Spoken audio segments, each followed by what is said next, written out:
Sebanyak 1.367 orang calon siswa Bintara Polri mengikuti Computer Assisted Test atau CAT Psikologi Penerimaan Calon Bintara Polri gelombang 2 tahun anggaran 2022 Panda Daerah Istimewa Yogyakarta pada hari Kamis 12 Mei 2022 kemarin.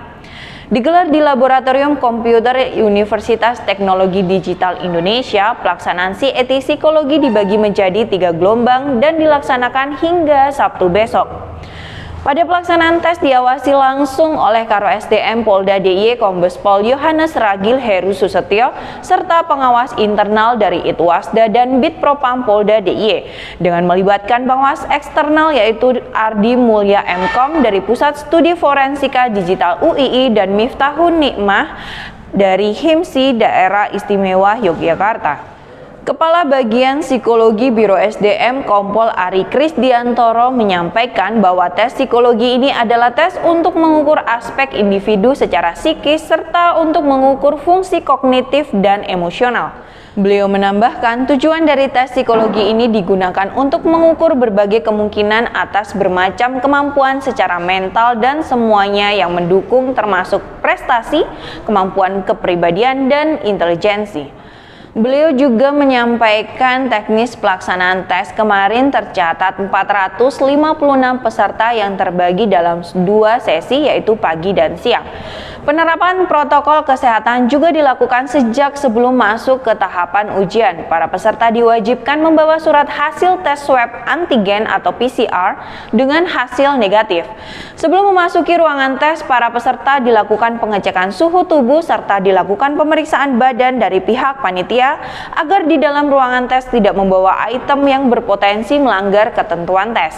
Tes psikologi ini dilaksanakan setelah para peserta dinyatakan lolos seleksi kesehatan tahap 1 yang digelar pada hari Minggu kemarin. Dalam tes psikologi ini, para peserta akan langsung mengetahui hasil tes pada hari itu juga. Kemudian jika dinyatakan lolos, berhak mengikuti tahapan selanjutnya meliputi tes akademik dan tes kesehatan tahap 2. Pelaksanaan tes ini digelar terpusat dipimpin langsung oleh Biro Psikologi SSDM Mabes Polri dan bertujuan agar pelaksanaan tes dapat berjalan serentak seluruh Indonesia. Hal ini bertujuan meminimalisir adanya kemungkinan kecurangan-kecurangan berupa kebocoran soal ataupun oknum-oknum yang tidak bertanggung jawab yang mengatasnamakan panitia dengan dalih dapat meloloskan calon siswa untuk lolos ke tahapan selanjutnya.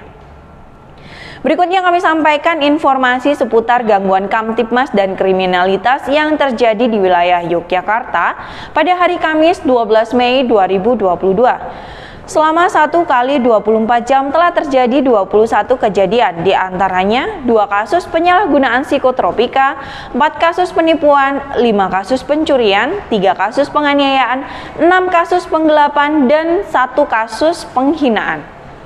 Demikian Polda Jogja News edisi hari ini, tetap patuhi protokol kesehatan dan ayo vaksinasi booster COVID-19. Saya Bribtu Wiwit Fajarianti, terima kasih dan salam Tribrata.